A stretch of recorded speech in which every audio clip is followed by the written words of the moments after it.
Nat, can you just help me here, please? Can you carry that for me for a second? Everyone gets off.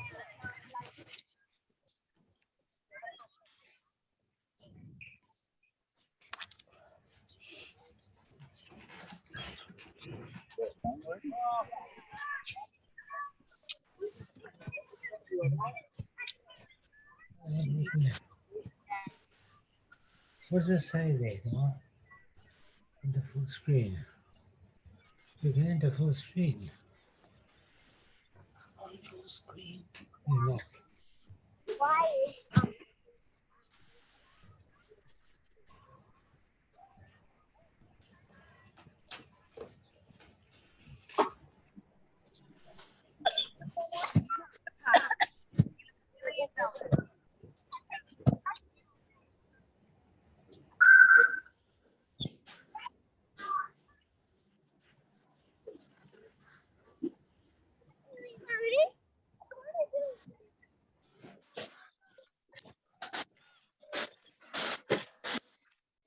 Right each other's side. Right each other's side.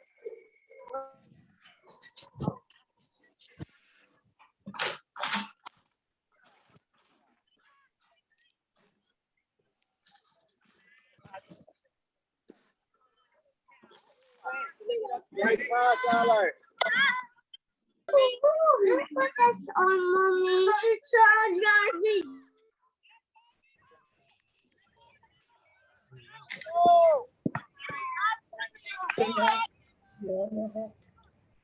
It's so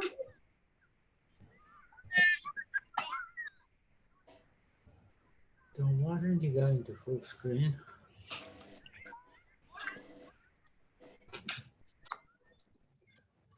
What did that do for you? Normally I have them all there. On the screen.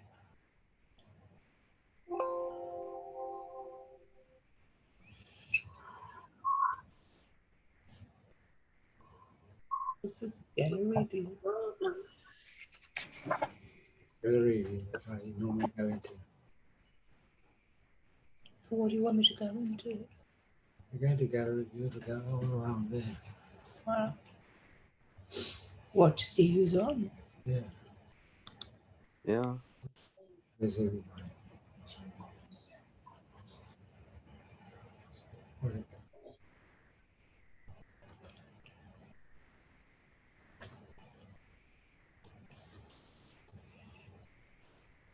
No. Just leave that.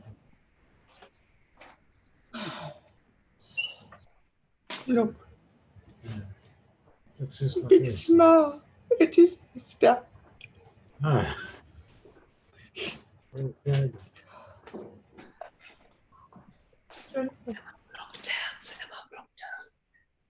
What's going on? It's assuming that Jody wants to do this.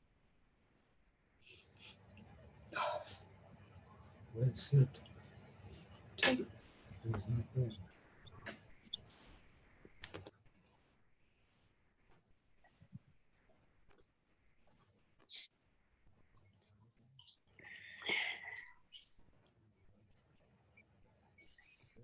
what is that? Cool. What is it? I remember the video. But it's it. Your face is just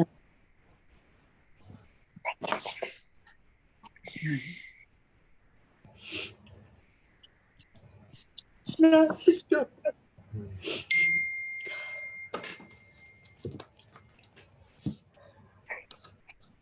Don't glitch. Newman. Let's see if I can get on there.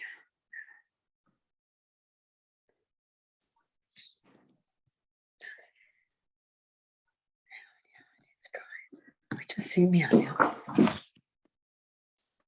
Maybe I don't stage you coming home. Tay. Just walk down. Just see you. Wait, Leon, come here. You come here. Wait, just shut me with you. You're not doing it on your mouth.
You can't. You understand? Yeah.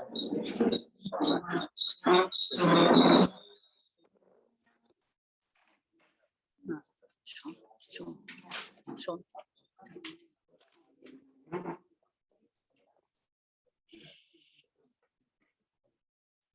I think I'm far away now. Just put on mute.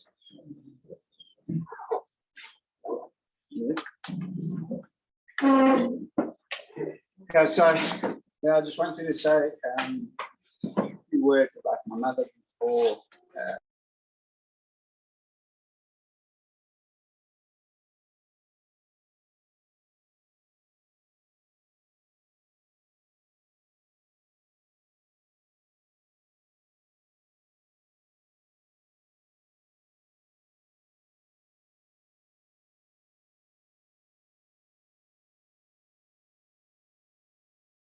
our thoughts. So I think Shiva is certainly an experience that you start to reflect and think on certain things, and pieces pop up as you go along. My mother didn't always know how to express her feelings and emotion. I guess not too different to me. So, but I think in truth, she was actually more of an empath than any of us realized. Just looking at around and messages, she really internalized so many of the people's problems, their problems. She took it on as her own life's challenges, like really upset her just to see what was going on in the world of COVID and the wars. She always used to mention how it was like just so upsetting to her. She seemed to really take it into heart and almost take it onto her shoulders of what it was. Although not, again, necessarily emotional, she definitely internalized it and took it on in a very significant way. In reflection on the different times in my life, I realized how much she did for her family, and often at such sacrifice to herself. She was always known as a tough, strong lady and a strict teacher. He always say to me, "Was your mother Mrs. Newman?" It was quite a thing. But in spite of that, and more importantly than in spite of that, in actually looking at it, what is amazing is how many people have said to me that she was one of their best teachers and impacted their lives so incredibly. Someone sent me a message to say that in Standard 4, she awarded them the Maths Olympiad Prize, and that they were for sure certain they were a naughty kid, and that helped shape the future of who they turned into. I don't think my mother ever really had favorites at school. I think all she wanted is all of her students to succeed. She cared about them all. And I think that true dedication and true love and true emotion and true caring of a person and an ability to impact somebody is not always about being nice and easy and soft. It actually takes a bit of being able to tough and being hard to push people to make them achieve the best at sacrifice to yourself. She was tough and fought for what she thought was right, ultimately always coming from a place of care. The next door neighbors, Benji, said to me, it was quite funny, he said, they've had a very good relationship next door with them, and my mother's always fighting. They'd clean up the park, get them to take the stones, get people to take the potholes, fix the potholes. She said, well, now we can see we've got water problems in Glen Hazel every day. The area's going to fall apart without my mother fighting for them here. I think when I look at the messages from her friends, and again, a reflection of something that we don't always see ourselves when we live with the person, but it's striking to look at her friends in the comments of how many said she was always phoning them, supporting them, and really took to heart their pain. She took it on to them when they had tragedies, when they had both simchas and good things, bad things, and she was a support. Incredible messages from friends and people all over the world.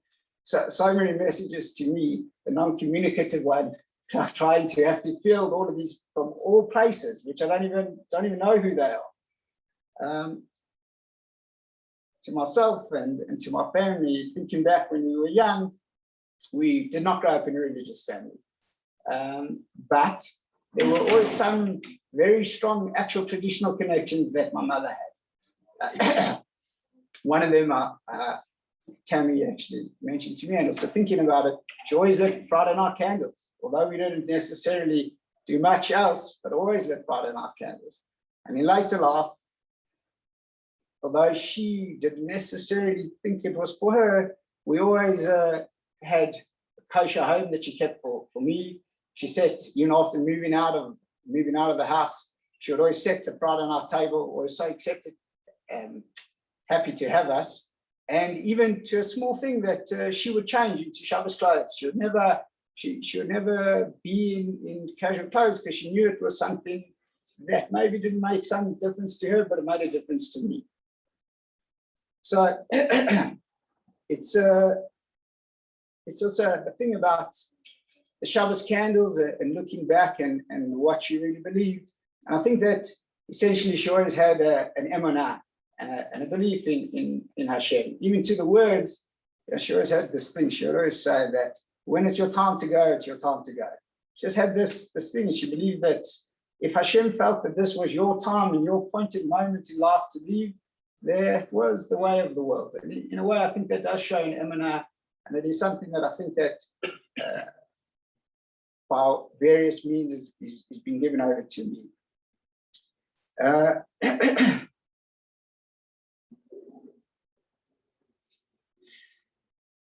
And further sacrifices, and just again, some of these are personal to me. I'm sure my siblings have other things that my mother did sacrifices for them. But she taught at King David's High School, primary school, so that she could let me go to King David High School, to have a Jewish education, to have a private Jewish education. She traveled and often spent lonely months and times in Australia, in America, looking after my brother and sister's children, helping them with their lives, helping them to support them in their ways. She would price compare everything at the shops so that she could, in early years, save money so that we could have an annual holiday, so that we could go to school and do many things. Those pushed us to do the best academically.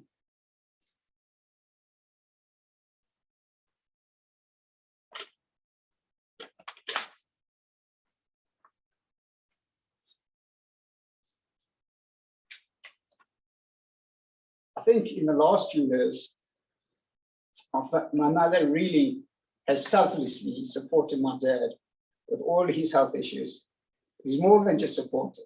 I think she really felt his pain. I used to speak to her and she was like, his pain of every operation, of every incident, and she didn't just like talk about it. It kept her up at night and she couldn't speak, and it was consumed her about his pain, not her own pain. She was a healthy woman. Unfortunately, she didn't have all of these things, but she really, really felt the connection for what had happened to her.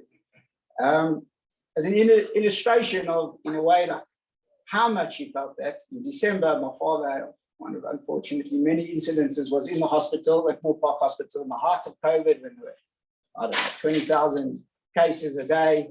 And she went to the Moore Park Hospital, which wouldn't allow her in, to give my father his phone, because he kept on calling out for her and he didn't have his phone and he was all alone. So at risk, and despite me fighting with her not to actually go to the hospital because it was dangerous because of COVID, she didn't listen to me. She went and had sacrificed herself, went to the hospital and fought at the counter to ensure that she could get in there to actually give him his phone. So even, in every moment, it was more about someone else than it really was her. She was a person of doing, and her actions were how she did things, not necessarily the emotion of the words. In yesterday's partial, we learned about taking the census and how it was for dividing the tribes. So, Rabbi, I'm using a bit of ad-lib from your vote last night.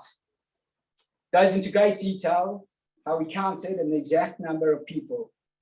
From what I understand, it is trying to teach us that Moshe and Aaron needed to be able to deal with two things: the practical logistics of counting 600,000, 3,550 people exactly.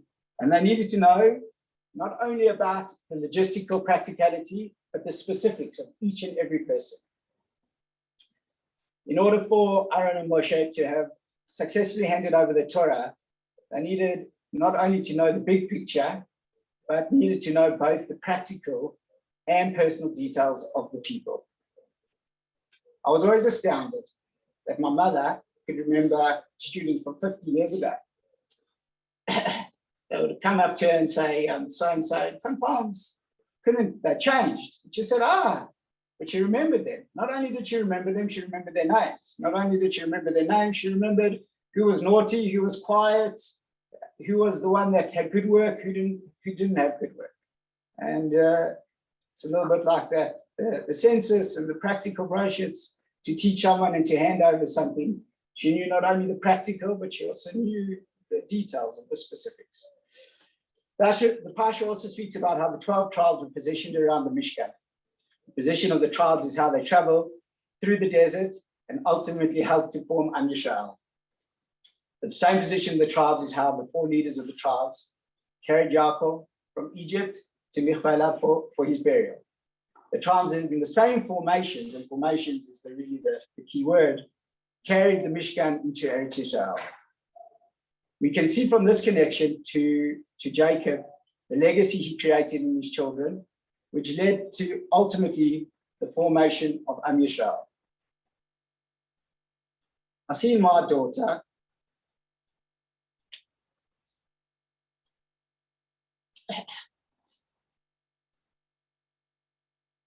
Rachel, an incredible empath, who had a good and amazing connection with her granny, who loved her greatly and loved, in fact, all her grandchildren and all the children immensely. It's a full circle that I see with inside of her what my mother really probably was her whole life. I now appreciate acutely the legacy and the family my mother helped form.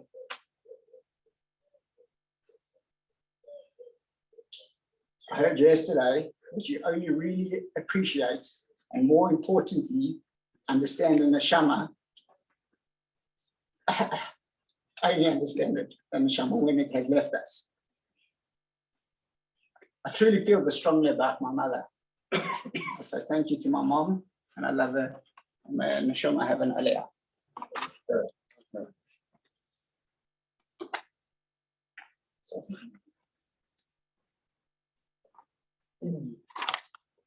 We have all the family in Australia and Israel all watching this as well. So firstly, the millions of messages. I mean, it's really been incredible, the love and the outpouring and the reach in particular. And I think that in itself is a testament to her, that so many hundreds of people were saying Tehillim and so many hundreds of people reaching out, and Torah classes that have been dedicated. She herself was not religious. She might not have even understood this concept of people dedicating challah bakes and Torah bakes and Tehillim and everything. Yet, in spite of that, the person she was impacted thousands of people to do a mitzvah and take a stand. And I think that in itself is a testament. And as Sean has said, the amount of people that have come in here in the door and they have said, who's going to fight for the neighborhood? Or your mom taught me and she was an incredible teacher, she really impacted. Or the gardener who was in absolute sobbing when he understood that the lady for 35 years, who wasn't just the person he worked for, but she fought for him in every possible way to make sure he had places to stay and jobs. And, you know, he was totally devastated. And at her essence, she wasn't just a fighter, but she was a giver. And as Sean said, she didn't know how to express her emotion. But if the essence of the word love, ahava, have, is to give, then she showed that she loved unconditionally so many people by her giving. And as Rabbi Jonathan Sachs says, the testament to you as a parent is the value that you impart on the next generation. And clearly, you know, she has children who are living up to these values. So she has imparted those values, and we hope that we too can take those values to her grandchildren, who are her pride and joy in every possible way. And as Sean said, she was also a worrywart. Like, she worried about everything, like to the point that sometimes we never shared what was going on because she would take it so personally and make it her worry. But at every level, she took on what was going on. Some of you might know, and I think a lot of the cousins who are joining from all over the world would also remember her as the hostess with mostess. My mother always hosted. Firstly, her and her sisters were the kiddish bracha crew. It didn't matter which cousin was having a bar mitzvah, bat mitzvah, wedding, bris, didn't matter what was going on. They were there and they made sure it was an amply Jewish affair. And that was, you know, she hosted every event in our house. In the younger years, my parents, it didn't matter whether it was my parents, my grandparents' 50th wedding anniversary, my aunt and uncle's 25th wedding anniversary, the Yeshiva College annual school party, my cousin's bar mitzvah. She was always there, the hostess with the mostess. And, you know, recently she's become a PR agent for my book. All her friends are like, you have no idea how many messages I get. And every time I speak publicly and you have to watch this. So her latest job was she was a PR agent. But I think that we just want to say thank you as the children and the grandchildren for everything that she gave us. And maybe the community as a whole and all the cousins, because she was just always a giver and a giver and a giver. And just, I think that is really what defines her, was how much she gave to all of us. And just to say thank you, and we will continue this as her legacy to the next generation. Thank you.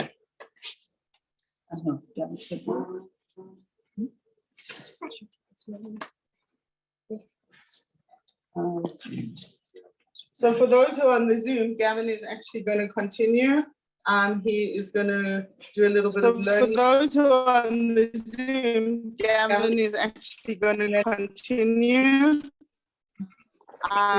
He is going to do a little bit of learning. He's on Zoom. Gavin's going to learn on Zoom, and then we're going to continue with,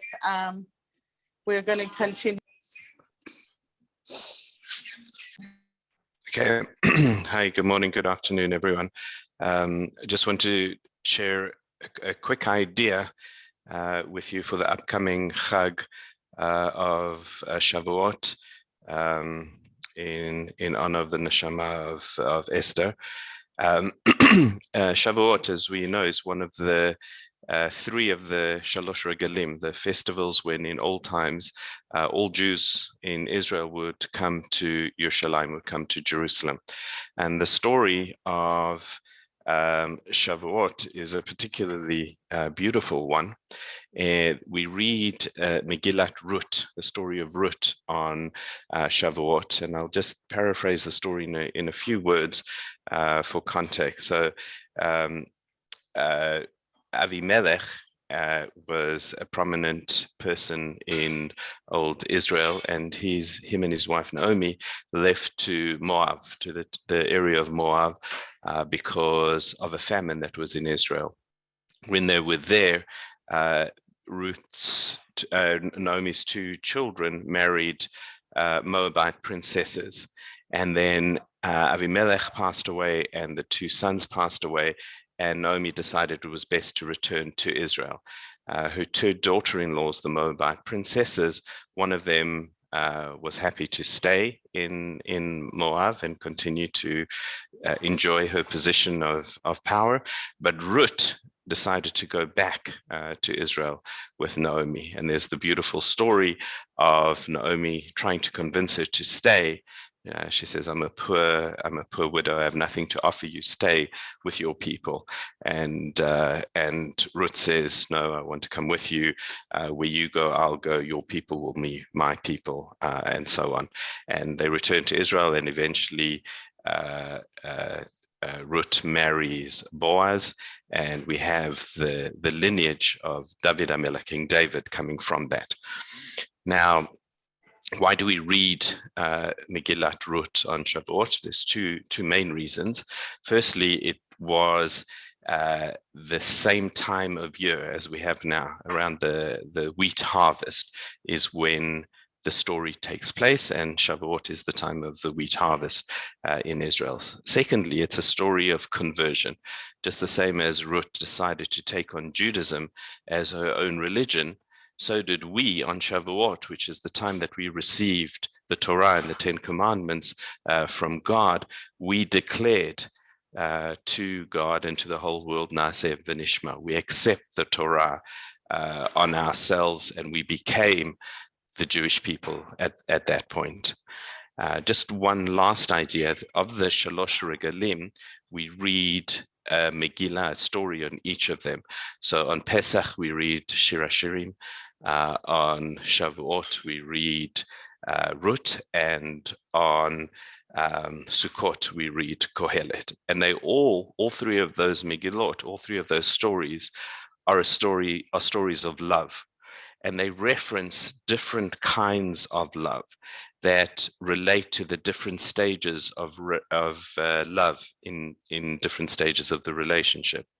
So starting with Shir Hashirim, that's the love of spring.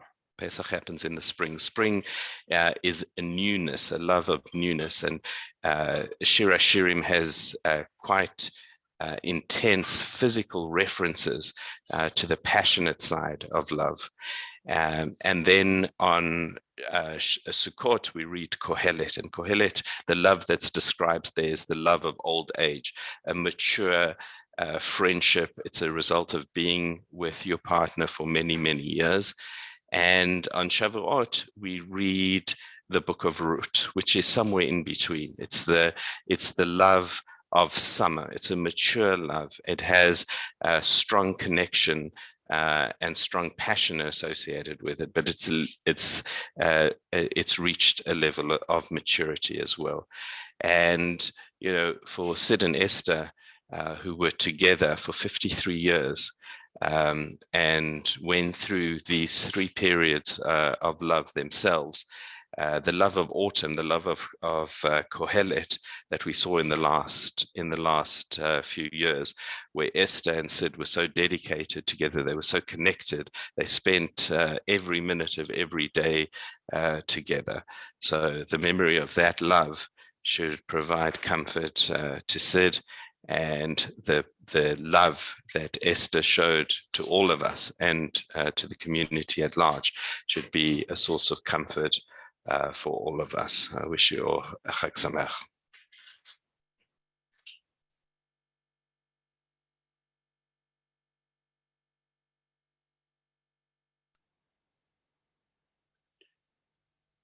I just wanted to equally I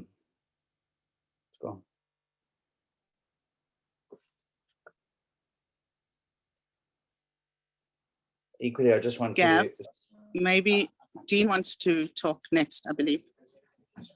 Thanks, everyone. Go ahead, Dean. Thanks, Gav. So, hard to build on anything Sean and Jody have said, and they both really have articulated so beautifully such an accurate narrative of my mum. I think for me, the only build is, she really was a warrior. Everyone speaks about how she was. If I think in my own reflection, when I had, a set of twins in Australia, and we had family and we knew no one,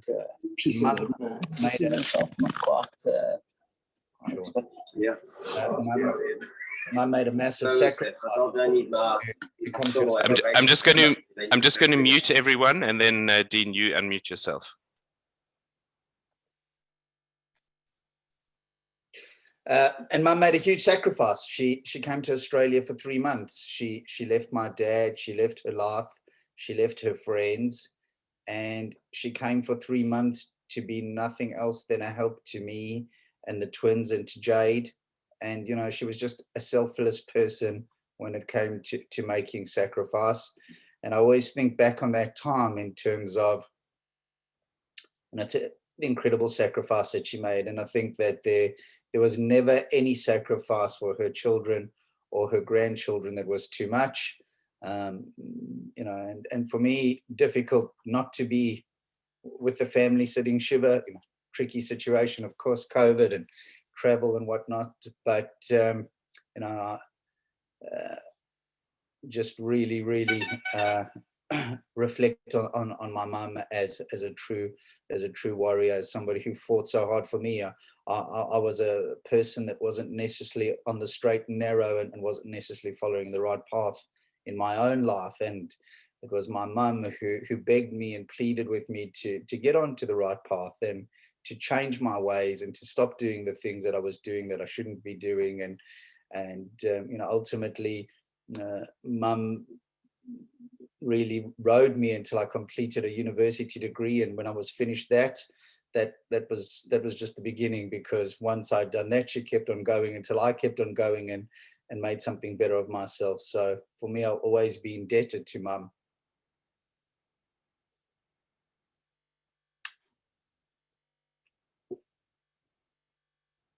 A true warrior. Thank you.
If anyone would like to say something, you're most welcome.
If anyone would like to share something, please unmute yourself and go ahead.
If anybody would like to use this as an opportunity to talk, this might be the opportunity. And I'm going to bring my father on just to say hi to everyone. Dad, we've all just been speaking on the Zoom. And there's about 30 people from around the world. Do you just want to say hello? Hello, everybody around the world. Nice to see you. Nice to talk to you. So good to be. It's such a sad.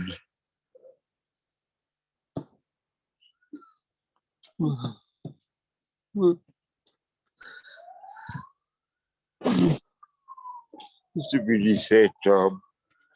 We'll get through it as a family. It'll be all right. It's just a matter of time. We just need some healing time. But thanks for all your support, your love. It's really appreciated. Thanks, everybody.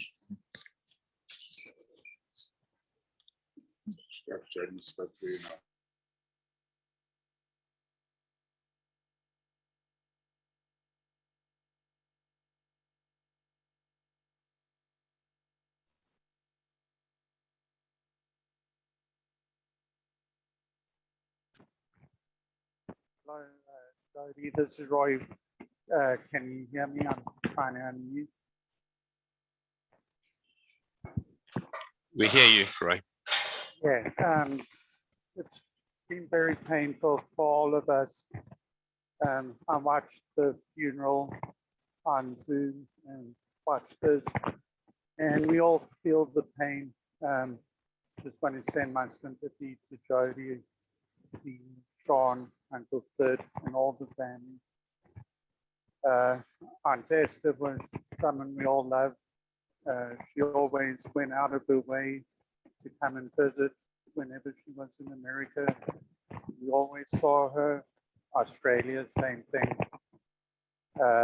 Just very painful to hear this news, and sending sympathy to all of you. Thank you.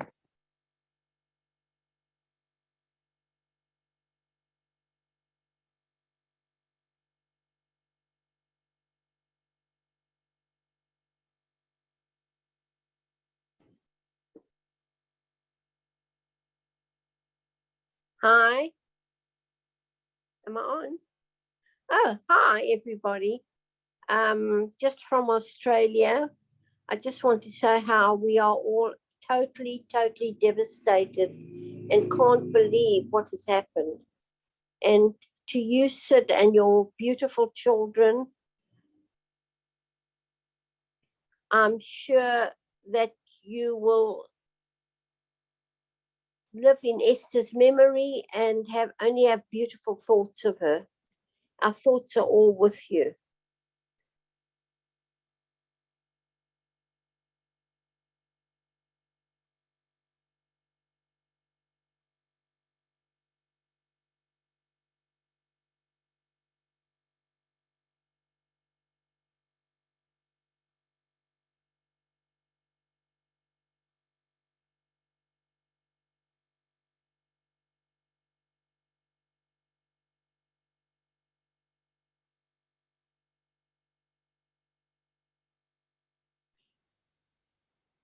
Sure. Hello. We hear you. Go ahead, please, we can hear you. Go ahead. You can hear me? Yes. I don't. Okay. Hi. Just to say hi, guys. Denise from Sydney, Australia. We go back a really long way with Sid and Esther, with your mom and dad, and we've had such beautiful times together. Just fun times. Our hearts are really with you and just devastated. And Sid, we're thinking of you constantly. And just to show actually what a good friend Esther was to so many people, I had lunch today with Shelley Rumer and Barbara Joffe, and they were both hysterically crying. Shelley was just saying that Esther was the most wonderful friend to her. In her time of mental illness, Esther sat with her where most of her other friends didn't have the time. And Barbara Joffe, who I think worked with Esther at George Page's many years ago, has always kept contact with her. And the whole lunch was just the tears and just saying that we're thinking of you guys during this very sad period, and lots of love from Leon and myself. Take care. Hi, can you hear me? Hello? Yes, we hear you. Okay, it's Ray and Arthur from Australia. I just want to share our sadness at the very sad loss of our dear beloved Esther. And she was one of my she was in fact my very dear friend, who we went through so much together. She was always there for me, and a selfless, wonderful, beautiful soul. I wish you, Sid, Jody, Sean, and Dean a long life, our deepest sympathy and condolence. Are you all in our hearts? And may we all live with the wonderful memories of our beloved Esther.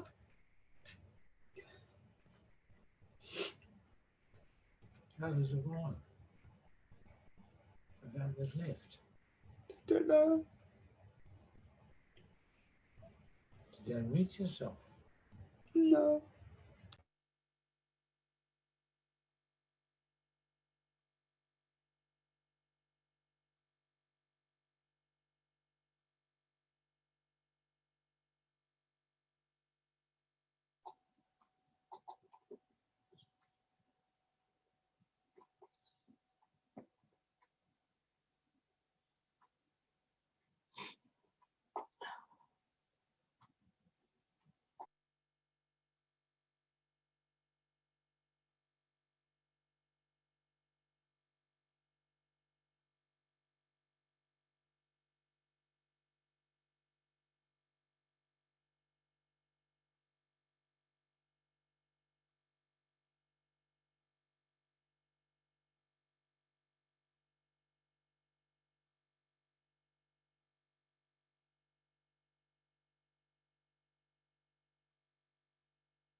Okay, if no one else would like to speak, thank you everyone for joining. I wish you all comfort and Chag Sameach.